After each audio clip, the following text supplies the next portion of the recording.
Hey everyone. Okay, so this episode basically marks the end of the lab arc, and putting aside the elephant in the room for now, there's a few things to talk about with this episode. First off, after watching the Heisuke Shin versus Seba fight play out in this episode, I had to revisit that fight in the manga because it went by so fast in this episode. I thought for just a split second that they skipped over something, but no, it was just the usual case of something being translated from the printed page to animation, naturally having just that faster pace to it. And yeah, the fight itself was still really fun, and I still love the whole sprinkler maneuver, like giving Shin perfect line of sight to take Seba down. Like it all kind of, it all naturally kind of, the fight naturally kind of all flowed from one scene to the next into each other.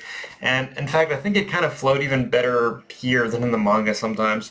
Although, yeah, let's just jump right in the main event of Taro versus Kashima. And in truth, I really don't have all that much to add that I didn't already say in the manga review of this fight, so you can check that out.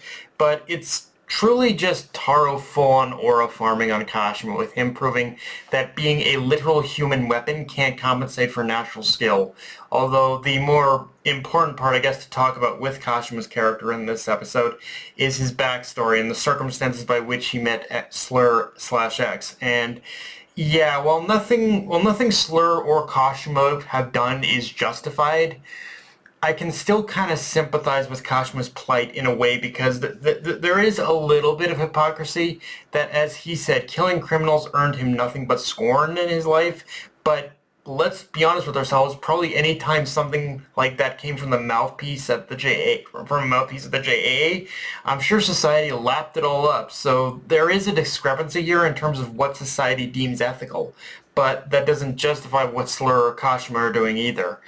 And also, from an aesthetic artistic perspective, I do like the way the anime, for the most part, has handled the flashbacks in the show. Like, they don't just adapt them, they give it its own kind of identity from just a few artistic choices and touches of giving, like, Kashima's back, like, give it the entire backstory of Kashima more of a sort of grainy, black and white film perspective, film feel. And yeah, how the anime handles the confrontation with Shin, confrontation Shin has with Slur somehow is even more, if not equally terrifying than the manga. Although I will say the one thing I do think was a little mishandled was the image of Slur was the image of Shin imagining himself getting killed.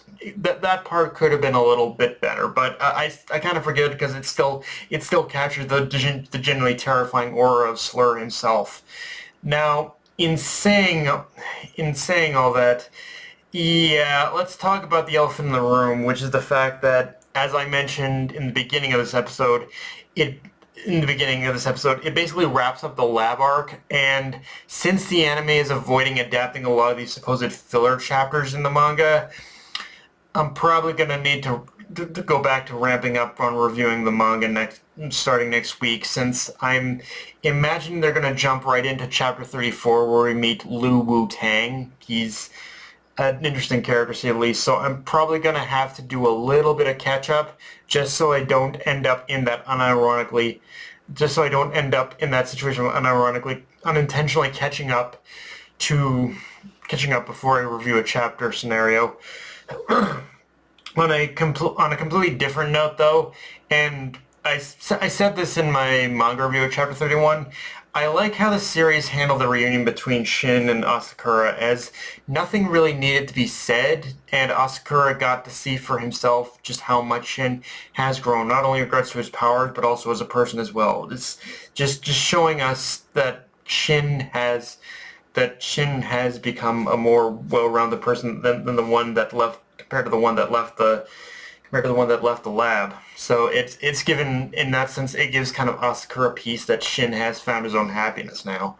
Um, in saying that, though, yeah, let's talk about Sakamoto himself, because much like I said, I think when reading the manga, I like how this episode kind of shows Sakamoto is a simple man with simple beliefs. His only goal ever is to protect his family and his friends. He holds dear to him, which is standard for a shonen protagonist, but in this case, it's presented through the lens of this is the life this is the life Taro Sakamoto lives now, and he will do anything to protect it, meaning no matter how tempting it may be, he will never go back to the life he once had. He is no longer the world's greatest assassin, even if people still keep calling him that. His days of being what he once was is over, and every fight he engages in is just merely a fight against that idea of just preserving the life he has.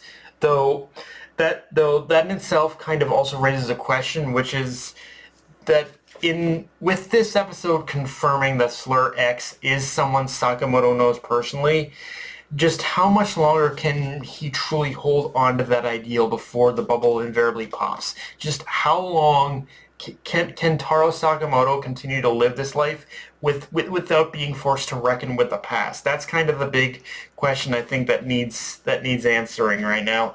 And the thing is, Slur himself is also, I think, determined to draw Sakamoto out by any means necessary, and so like it or not, that does put Taro's family in the crosshairs. It's just a matter of when he chooses to strike, and now that Shin is aware of him himself, it's like, it's like, it kind of puts that impetus on Shin to say, like, okay, yeah, this is someone we do need to worry about now.